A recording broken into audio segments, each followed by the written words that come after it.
221. Diaspora 221. Pour retrouver toutes nos informations à chaud comme à l'accoutumée, tapez www.diaspora221.tv et optez pour des informations fiables et vérifiées. Auzu billahi mina sheytaani rajim bismillahi rahmaani rahim ginnaaw bi ñu santee yàlla julli ci Seyduna Muhammad ñi ngi ndokkeel jullit yëpp di ndokkeel suñu mbokku chrétiens yi nga xam ni suba jàmm incha allah Modou rawale ko jël ay doomu jàmbur di leen xeexloo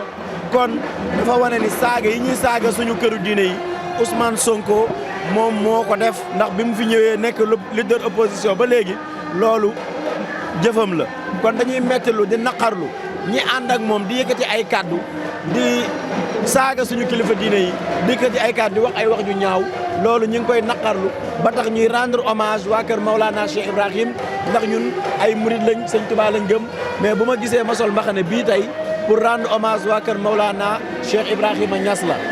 leneen li si topp mooy dañuy ndokkeel di encourager jeunesse su Sénégal ak population Sénégal ku xool lii tey nga xam ni biñ leen woowee ci fitna wuyu si wuñ ku xool lii tey nga xam ni biñ leen woowee ci violence wuyu si wuñ ku xool lii tey nga xam ni ñoom kenn ku ci nekk bi muy ñëw xam na drapeau bi ndaw président de la république lañ ko dippee mu jëlaat lépp jox ko di remercier ki nga xamante ni mooy Lamine sunu xarit sunu wëllëre ki nga xamante ni mooy transfert bu mag boobu Lamine Camara di sunu wëllëre di remercier Sëñ Fallou Mbacké transitaire di remercier Soxna Oumou Tall ndax lii ñu sol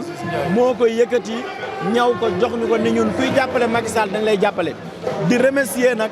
Pape Sagna Mbaye bi nga xam ne mooy ministre de la pêche yónnee na fi délégation bu am solo du ñu def lu dul nag tàgge boo dégg am na jàppal diw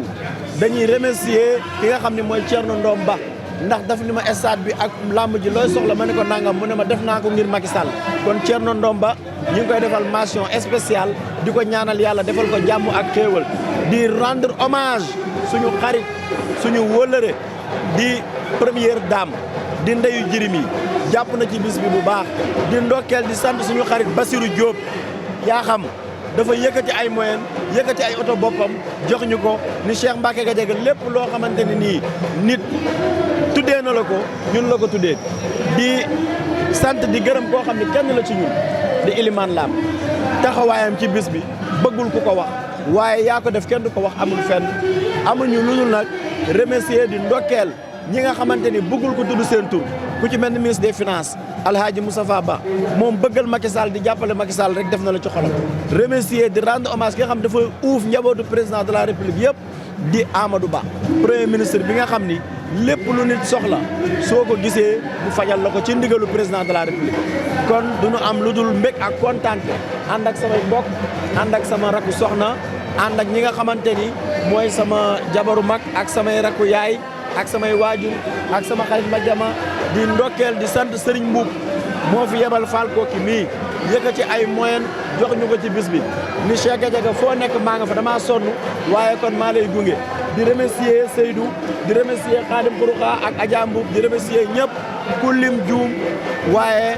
sunu xol dafa fees sunu xol dafa sedd ndax Macky Sall bisu bii ñu toog tey moom la di wax banlieue bi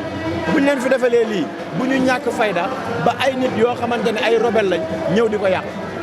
Cheikh Mbacké mënuñu ñëw fii ba dem te duñu wax si li nga xamante ne moom mooy tolluwaayu réew mi gis nañ ni le premier la ñu fas yéene joxe verdict bi lan nga ci mën a wax ak ban message ngay wax sénégalais yi parce que ñu ngi xaarandi ay tension. waaw dañuy remercier waa justice bu Sénégal di ndokkeel procureur de la république ci taxawaayam bu rafet waaye nag loolu bu amee dafa am kilifa bu mat kilifa muy procureur général di Ibrahima Bakhoum ak ministre de la justice Ismaïla Madior Fall justice bu fekkente ni ku ñu tooñ wala ku ñu dóor amoo fooy dem pour feral sa longoñ kon réew moomu investisseurs yi nga xamante ni ñoo yor réew mi duñ fa ñime kon li ñu def si dossier Ousmane Sonko Adji Sarr day wane ni justice benn bët la am justice benn làmmiñ la am justice benn kàddu la am dañuy sant bu baax justice su Sénégal di leen remercier di leen ñaanal yàlla di am mbég ak kontaan bu baax a baax ci li nga xamante ni mooy àtte bi ñu àtte dossier bi le premier lépp lu justice wax ñu ànd ceeg moom ndax ñun wóolu nañu suñu justice su réew saa bu ñu soxlaa bu ñu dem dañ koy wuyu ji bu ñu demee setal kon dañuy sant yàlla di gërëm justice su Sénégal rawatina procureur de la République bi nga xam ne defoon na déplacement ñëw def plaidoirie bu am solo di Abdou Karim Diop ci liggéeyam bu rafet ak taxawaayam bu rafet ñu ngi koy remercier di ko sant. dernière question ba dañuy tàggatoo ci suba ba léegi ñu ngi dégg ne président Ousmane Sonko kenn gisu ko jàpp nga ne dañ ko teg loxo ndaw ñi jaaxle nañ. waaw xam nga moom su fekkee gisuñu ko loolu problème am la président de la République fépp fu mu dem ñi nga xam fi mu dem ñi nga xam ni muy def tànkam Ousmane Sonko ennemi république la Ousmane Sonko seytaane la Ousmane Sonko nit la boo xam ni criminel la Ousmane Sonko du nit koo xamante ni dañ ko war a bàyyi muy vivre ndax yeekatu fitna la lépp loo xamante ni xaw na ci moom wala mu def ko engagé wu ma na jaare foofu réer ngir Sénégal am jàmm. jërëjëf ñi ngi lay jaajëfal waa diaspora di jaajëfal aussi sans limite di jaajëfal Sénégal Info di jaajëfal site yi ak télé yi TFM Sen TV ñi fi ñëw ñëpp ñu ngi leen di jaajëfal di leen ndokkeel di leen ñaanal yàlla defal leen jàmm.